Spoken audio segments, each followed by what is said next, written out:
Hey everyone, welcome to Princess of Gay. I'm your host Connie, and today we are here with Tales from the Crypt, The Demon Knight. This is a donation reward for Venom, as per usual. And you may remember a bit ago we did a reaction to a Tales from the Crypt movie called Bordello of Blood. Well, this is technically the first one. Um, this was the first of those Tales from the Crypt movies and it preceded Bordello of Blood. But the thing is, with Tales from the Crypt and with these movies, is they're their own thing. You don't need to watch them necessarily in order. It really doesn't matter because the stories are disconnected. They're episodic is the wrong word because they're not episodes, but you know what I mean. It's an anthology. Like the movies are connected, but they're an anthology. They're not that connected. um, and Bordello of Blood actually really impressed me. It actually was a really fun movie. Um, it was goofy. It was funny. It was entertaining. Like the overacting was pretty great. And I won't lie, the titties were nice. But it was Tales from the Crypt, so it was very clearly satire. It was a parody of like vampire stories and movies and all. And it's like, yeah, it did its job. It was funny. It was entertaining. It was stupid at points. They fucking like were fighting off vampires with squirt guns. Like what? That's fucking amazing. Like, come on. Like, who could think of that shit? That's hilarious. And apparently the movie did not do well. Apparently a lot of people don't like the movie. But they did, and I'm talking about like a lot of people who actually did like Demon Knight apparently. And I don't know anything about this one. I didn't get any spoilers. All I know is that they were from reviews I saw and everything. They were saying like, "Oh, Demon Knight was a pretty good movie," but this one dropped the ball and everything. Bordello of Blood was like soulless and shit like that. And apparently there was like issues with like the cast and everything that there were issues that came up, and it's like, okay, yeah, that's valid if there were like complaints or like problems with some of the cast and some of their demands and whatnot. Like I get that. That's fair. But that doesn't affect the quality of the movie. Like the quality of the movie is separate from the behind the scenes issues. The quality of the movie should be judged solely on the quality of the movie, not what happened behind the scenes. Even if stuff that happened behind the scenes and certain actors were unbearable in it. And that seems to be the case with Bordello of Blood.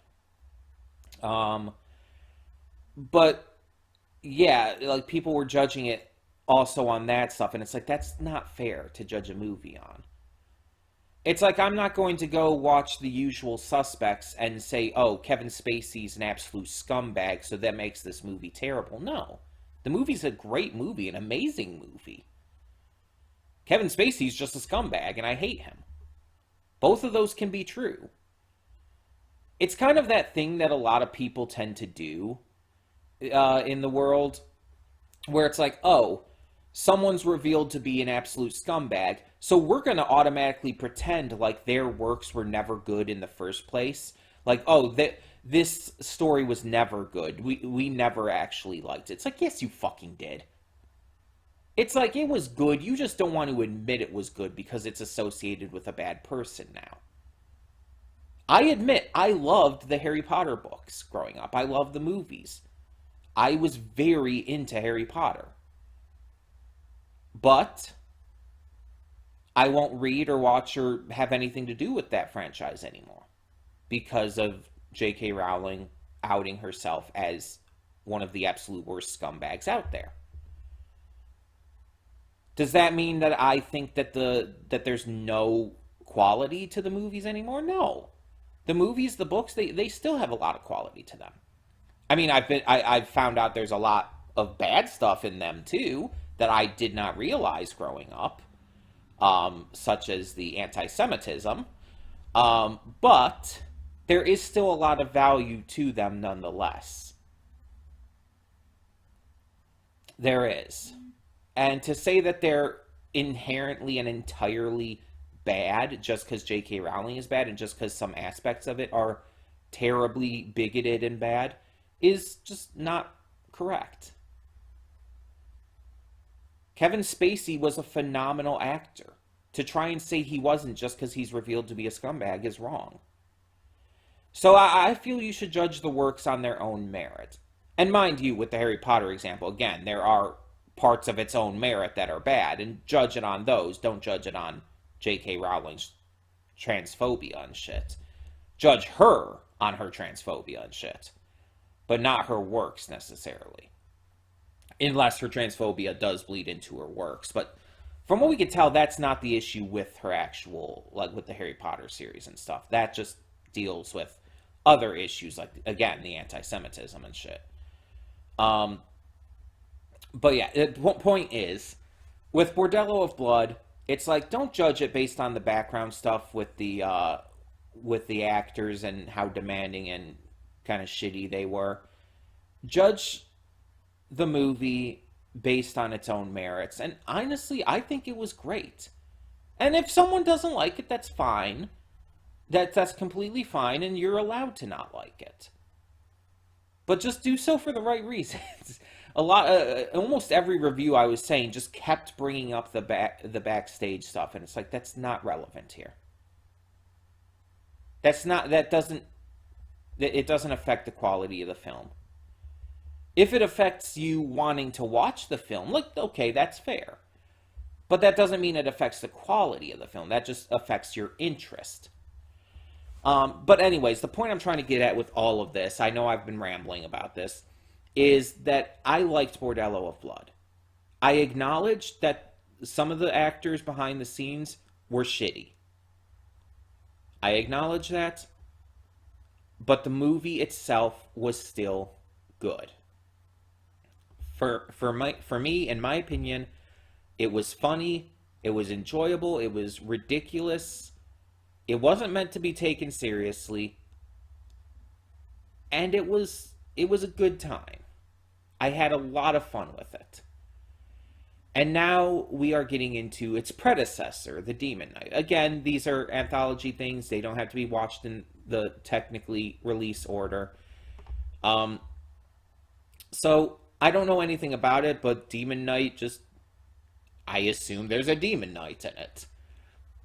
I don't know if this takes place in like a period kind of setting. I kind of more presume it's the current day still. Demon Knight kind of makes me think more of like a Goosebumps thing than like Tales from the Crypt, but I guess we'll see. I mean, maybe that's just me. It kind of makes me think that there's this one specific Goosebumps story. I think it's called Night in Terror Tower or something like that. That's what's popping up in my mind. But there's a lot to that story. I'll just say that. In Goosebumps. But that's kind of what it's making me think of, and it's like I know it's probably not even similar to that, but it's just what instantly comes to my mind. Yeah, all I can really guess about it is that it's going to have a Demon Knight. I don't know what actors are going to be in this compared to the other one. So I don't know if we're going to get any famous actors or ones that I just know from other stuff. But I'm definitely excited to find out. And again, I will judge it on its own merits. If I do find out any of the actors behind the scenes were pieces of crap after the fact, that doesn't affect how I will feel about the movie itself. But anyways, let's get this going, see what we have in store, and hope for some more titties, because titties are always nice to see. I actually don't know if this one is going to have as much titties as Bordello of Blood did. Bordello of Blood was kind of set up for that well, considering it was about vampires.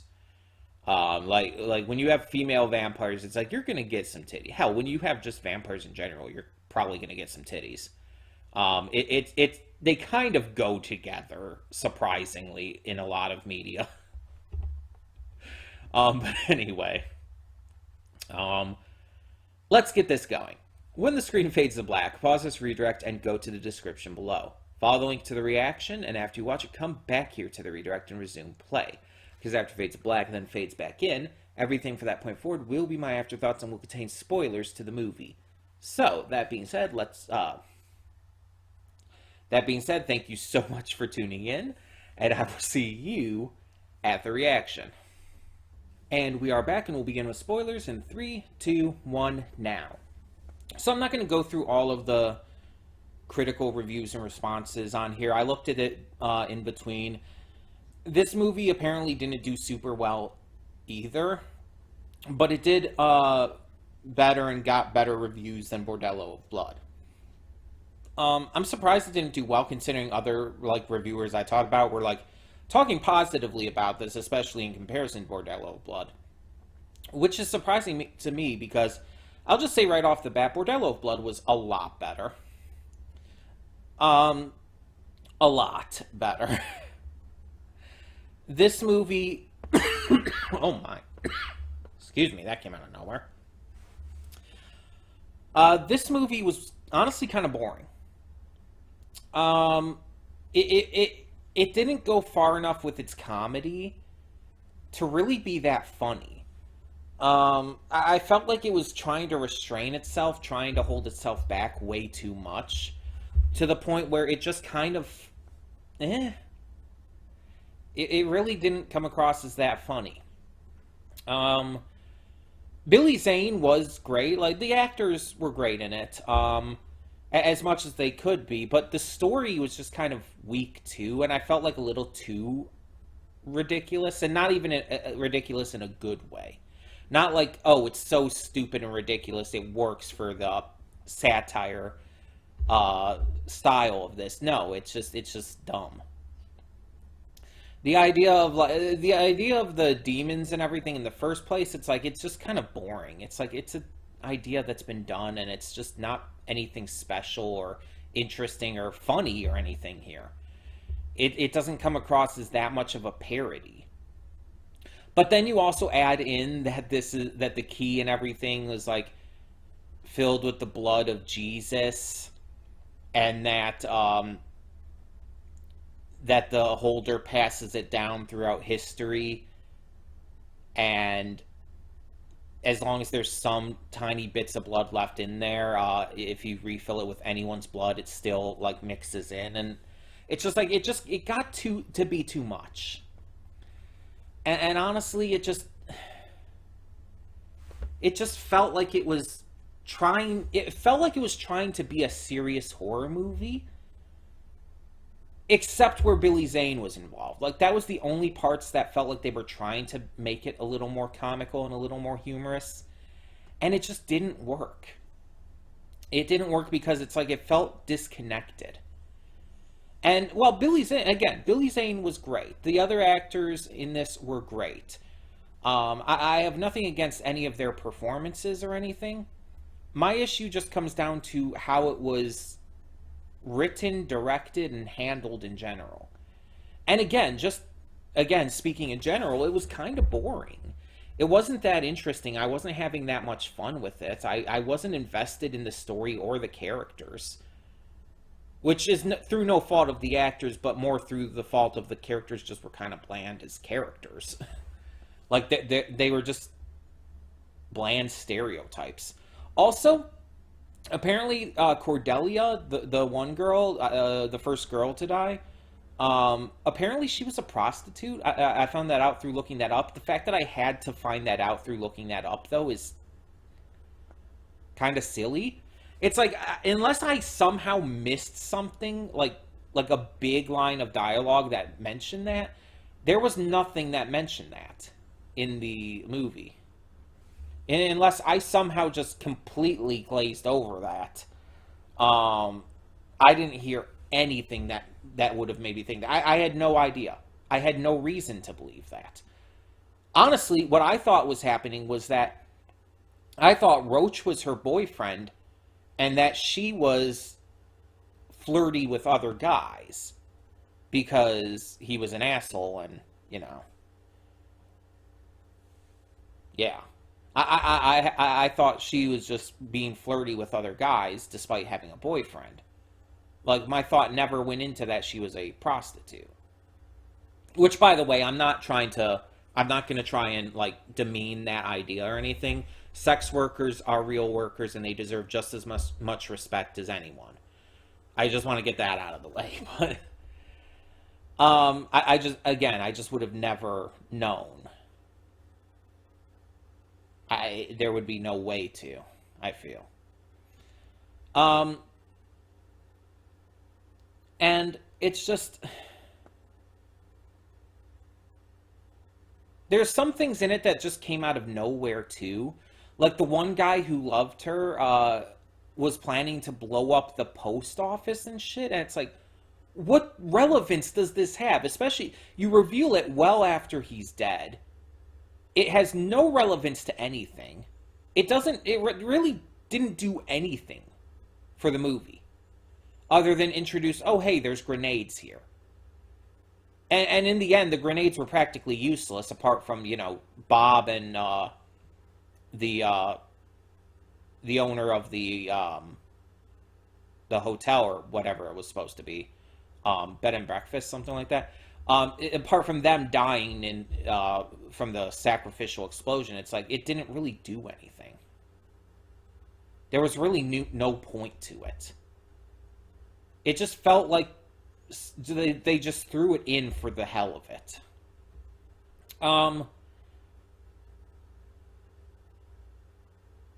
The effects were okay, I guess. I wouldn't call them that much better than the effects in Bordello of Blood or anything. I'd just say like about equal maybe. Um, but yeah, it's like in general, I just wasn't enjoying this as much. I wasn't having as much fun. With Bordello of Blood, it's like, oh, this is clearly a parody. This is clearly satire. It's funny. It's goofy. They're killing vampires with water guns. That's fucking hilarious. Like, that is great. That they took it to a degree where it felt like satire. This just felt like like they were trying to make it serious, but also Billy Zane was just being funny, or trying to be funny. Well, he was funny at a couple points. And it's just like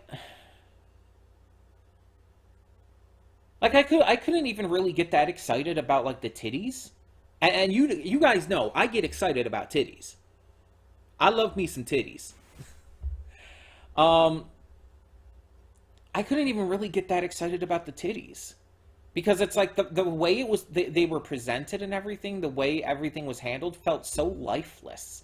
Like the probably the best scene in regards to all of that was the party girls scene, the party babes scene, with Willie and everything. But even that, it's just like it was just like very bland in the way it was directed and shot, and it just didn't feel special. Like I get that Willie was supposed to be like a drunk and everything, and was like easily swayed, but it's like it just didn't feel like anything spectacular in the way that he was being tempted. Like, I just, eh. In fact, a lot of the temptations came down to that too. Like, Geraldine's temptation with like like going places and everything as he was tempting her to do, like to get out of this place and everything. It's like, eh. The presentation looked like it could have been a lot more interesting. Like they could have like done some kind of like some images or some cutaways to her as like a movie star or something, but they just didn't go there. It's just like, oh, there's a big picture, there's flowing curtains, and he's just like talking, and it's like, yay.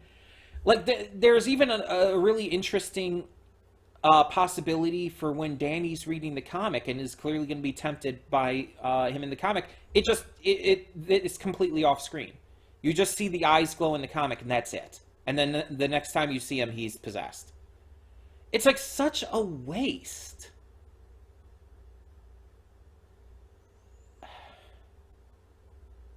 And it's wild to me that people like this one more than Bordello of Blood.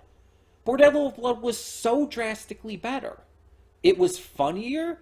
It was just overall more entertaining. It was more interesting to follow.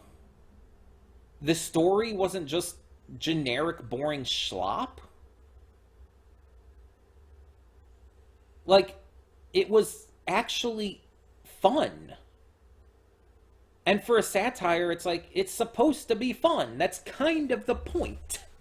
If you're making a satire, if you're making a parody, if you're making something that makes fun of these kind of movies, you have to make it fun. You have to make it entertaining. You have to make it, like, funny, comedic and all. And this just did not do it for me. And I know it's all subjective. It's all, like, it's all very much, like, by person. Some people might think it's really good and really funny and really entertaining and might like the story. But I really could not get into this as much. Like, I'm not saying it was bad. I would not call this a bad movie. But if I were to give Bordello of Blood, like, let's just say a 10, just for sake of argument. I wouldn't give it a 10 in reality, but let's just say for sake of argument, I gave it a 10. Just by comparison, I would give this one a 6. That's how much of a difference I think there is. It still leans towards the positive, but it's barely towards the positive. It is much closer to being just meh, just mid for me. And it's really sad that it's that much of a difference. It really sucks because I really loved Bordello of Blood. Bordello of Blood, again, was funny, was goofy, was ridiculous, and it made sure to actually embrace the fact that it was a satire, a parody. This just did not do that. Now, the key being a recurring thing between both of these films is interesting, and apparently, I think I mentioned this last time, this was intended to be a trilogy, but due to, like, production issues and various things here and there, it ended up just being these two movies. Apparently, the key was supposed to be the recurring thing in each one. So, that's interesting, but also raises a question. When does this movie take place compared to the previous one? Because this movie gives a direct line of, like, when the key, like, goes to people. The key is passed down from person to person, right? But that's not carried over in Bordello of Blood. The key is just there, and it's used to control the vampire queen, but it's like, they seem to have just completely dropped the actual lore of the key completely in that movie. Which, honestly, is a good thing, because the lore behind it was stupid. But still, I wonder why they did that. I wonder if there was just a negative feedback to the lore that they just felt like, you know what, we're just gonna have the key be here, but the lore that it has and the connection to, like, other characters is just gonna be completely dropped. Like, that's kind of what I'm thinking is the deal.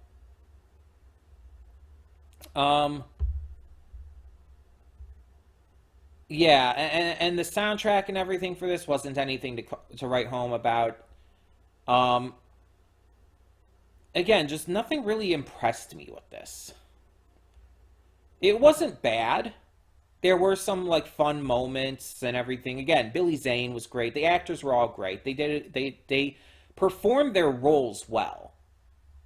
for what they were given, they did a good job. It's not them. It's the problem that the characters were so shallow and bland. But they did the best of their ability to try and breathe life into the characters.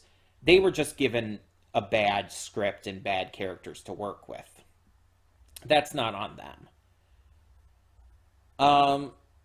It just, yeah, I couldn't, I don't know what else to say. I'm trying to like pad this out to like talk more and like give more thoughts, but there's not really anything else I can say. Again, if you like this movie, all the power to you. That's completely valid, and you are completely correct to like it. No matter what, everyone's opinion is always correct because it is opinion. It's your thoughts, and you are never wrong in your thoughts. So if you liked this, awesome. I'm glad that this movie could do something for you. It's just personally for me, it didn't. Personally for me, this was, again, not bad, just pretty much mid. Just a tiny bit above mid. The tiny bit above mid. Just because there was a tiny bit of entertainment to it. Just on the smallest scale. But yeah. I want to make it clear how minuscule the entertainment value of this was. There was a tiny bit, but it was so small. Either way, tell me in the comments below, what did you think of The Demon Knight? And for now, I'm Connie and I'm signing off. See y'all next time.